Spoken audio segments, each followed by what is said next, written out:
Metering an image is measuring both the amount and intensity of light entering a scene to determine the correct settings required to expose the scene correctly. Now, thankfully, all digital cameras and a lot of film cameras have this ability built in. However, when you're working with some older film cameras, especially medium format ones like the Mclean RB67 behind me, they don't have this facility built in. And in those cases, you need to meter those scenes yourself. Now, previously I've used a free light meter app on my phone that you may well have seen in some of these videos in order to try and accurately expose a scene.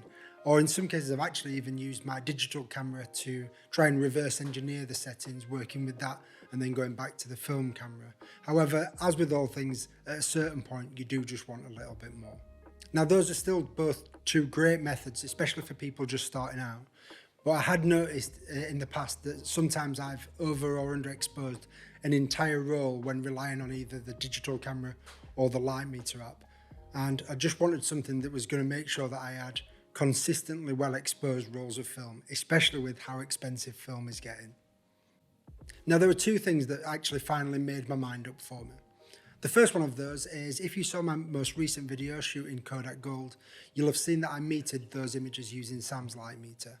And those images, plus another couple of rolls that I've shot using a light meter, have provided me with some of the most balanced exposures that I've ever had when shooting film. The second reason is that I want to start shooting more medium format photography using strobe lights. And a light meter is going to enable me to do that much more accurately than doing it with a digital camera or doing it with a light meter app. The issue with light meter apps is the ones that I've seen don't give the ability to measure for strobe lights, and with a digital cameras have a much better dynamic range than film stocks.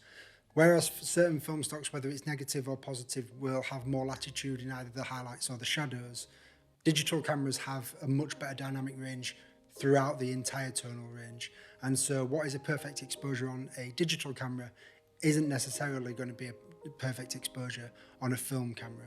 And again, going back to the price of film, they're expensive mistakes to make. That's why I headed to eBay recently and picked up this. So this is the Sekonic Flashmate, a pretty iconic light meter. It allows for both spot and incidental metering, and I picked it up for about 80 quid. Now, although I don't have any rolls back from the lab that I've shot using this light meter, I already feel much more comfortable shooting using a light meter from both the couple of rolls that I've shot with this one and the ones that I've shot using Sam's. The ability to meter for the highlights and the shadows and then determine my exposure based on how I feel about the scene and how I'm wanting to expose based on those makes me feel much more comfortable. It just makes the whole process of metering a lot better for me. And that's a huge aspect of shooting. I enjoy the process, and anything that makes me enjoy it even more is always going to be a win. Also, it's much more accurate than a light meter app, and it's much faster, lighter and easier than using a digital camera. So I'm definitely excited about the results that I'm going to be able to get from it, especially when I'm trying out strobe photography with the RB67. So make sure you keep an eye out for that in the future. But as I say, for £80, the difference it's made already is definitely well worth it.